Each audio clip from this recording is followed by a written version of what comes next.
Bueno, justamente estamos comentando que el vicepresidente Miguel Díaz-Canel es el favorito para ocupar el cargo de presidente en Cuba. Esto es posible de acuerdo a una de las reformas importantes que hizo Raúl Castro en estos 10 años de gobierno.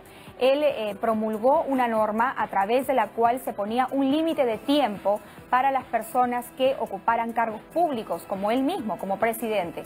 Es por eso que tras cumplir estos 2 periodos de 5 años, ¿no es cierto?, él deja el gobierno y abre paso a que otra persona pueda ocupar este importante cargo en Cuba. Sin embargo, algunas personas piensan que será más de lo mismo, pues quien se perfila para ser el presidente, Miguel Díaz-Canel, es un importante militante del Partido Comunista. Vamos a conversar justamente con el internacionalista Ramiro Escobar, a quien le doy la más cordial bienvenida. ¿Cómo estás, Ramiro? Bienvenido a Noticias 7.3. Buenos días.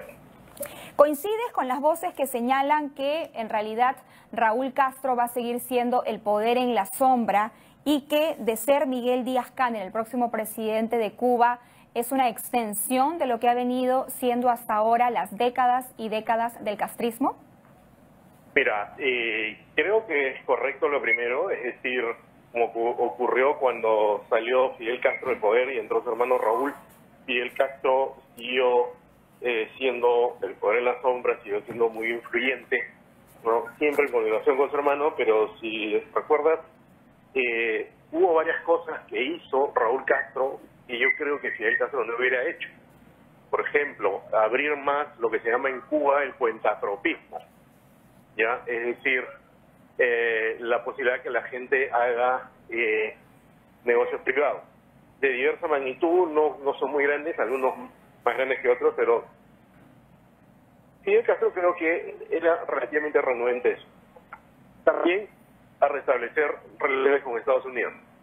Sin embargo, Raúl Castro lo hizo. Esto sugiere que Miguel Díaz-Canel, que es el probable reemplazante de Raúl Castro, probablemente también promueva algunos cambios, ¿no? Raúl Castro creo que seguirá siendo el poder, va a mantener el cargo, un cargo de presidente del Partido Comunista, pero Díaz-Canel es más joven, ha viajado mucho afuera, puede abrir un poco más la puerta de lo que está pasando en Cuba, aunque creo que se han asegurado de que sea una persona también fiel ideológicamente. Entonces, no creo que haya grandes cambios, así cambios espectaculares, pero sí, posiblemente algunos cambios paulatinos que ya se venían dando y que se pueden afianzar. Ramiro, en la línea de lo que nos estás comentando, uno de los cambios también importantes en la isla es que, por ejemplo, y que lo dio Raúl Castro, es que, por ejemplo, ahora los cubanos pueden viajar. Y pueden viajar, entiendo, sin perder sus bienes. Pueden viajar hasta por 2 años.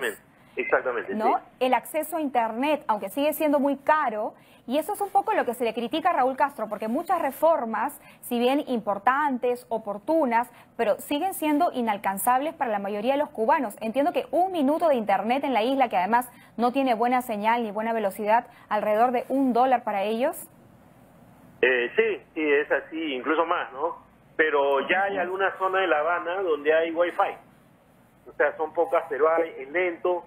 Pero ya es posible ver ahora algunas personas en alguna zona de La Habana, cerca de algunos grandes hoteles, por ejemplo, tratando de captar la señal, ¿no? O algunos restaurantes. Es cierto que es bastante caro, pero cada vez se está ampliando más y cada vez hay más gente con teléfonos. Y lo que es sorprendente es también hay el uso de la informática. Hasta hay una revista de informática en Cuba que se llama Giga, me parece. Y tú puedes cruzarte con muchas personas que tienen celulares, algunos tienen acceso a Internet, otros no. El servicio es bastante lento, porque no hay en Estados Unidos, fue facilitado en buena medida por Venezuela. Entonces, sí es cierto que hay, o sea, el ritmo de las reformas, Perla, depende de la voluntad política, pero también es cierto del embargo económico. A eso quiero llegar.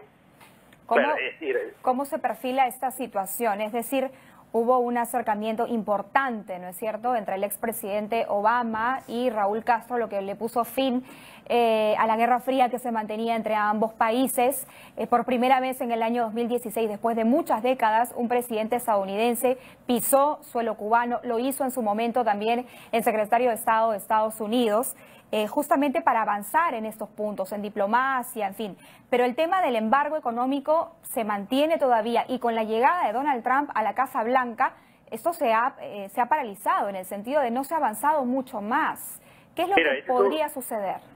Mira, ese es un punto importante, ¿ya? Mientras estuvo Obama en el poder, las posibilidades de que la apertura crezca, de que las relaciones entre Estados Unidos y Cuba se vuelvan más llevaderas, avanzaba, crecía.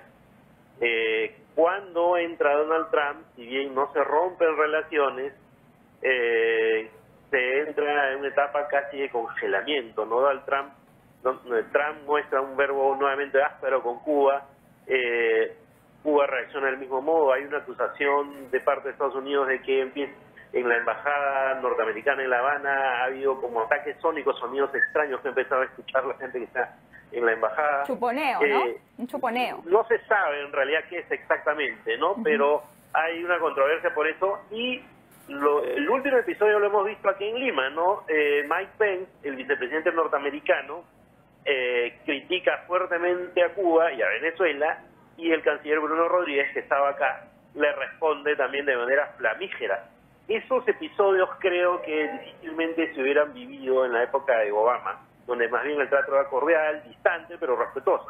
Trump ha levantado otra vez, digamos, la bandera del anticastrismo con mucha fuerza, en parte para contentar a su electorado, y eso avisora un congelamiento de las relaciones, pero no un rompimiento, ¿no? Hablemos un poco sobre el perfil de Miguel Díaz-Canel, que es el más voceado, digamos, para asumir la presidencia de Cuba. Nos comentabas que es bastante joven, tiene 57 años, me parece que es ingeniero de profesión, pero además Ramiro es un militante importante dentro del Partido Comunista. Bueno, mira, hay versiones algo encontradas sobre él, pero hay un dato que es relevante, ¿no? Tanto Fidel Castro como Raúl Castro fueron comandantes de la revolución, es decir, estuvieron en Sierra Maestra, combatieron a Batista, tomaron el poder, se enfrentaron durante años a Estados Unidos, con éxito diría yo, y pertenece a una generación, digamos, de 70 años para arriba que vio la revolución en el terreno. Díaz-Canel no es de esa generación, él era muy chiquito cuando todo esto ocurría, apenas estaban haciendo, y todo lo que sabe la revolución se lo han contado. Por supuesto, él ha tenido una formación de ese corte, es miembro del Partido Comunista y, como yo señalaba hace un momento, ideológicamente se presenta como una persona fiel a los postulados de Raúl Castro y Fidel Castro.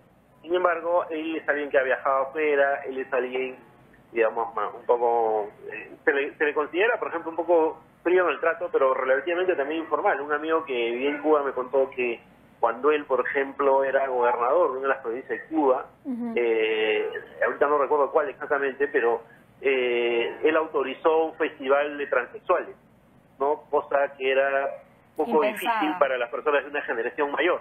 Claro. Entonces, de pronto va a haber apertura en esos terrenos, ¿no? Por ejemplo, más derechos para la comunidad LGTBI o más posibilidades para la comunidad LGTBI, cosa que la revolución ya había estado haciendo desde hace un tiempo.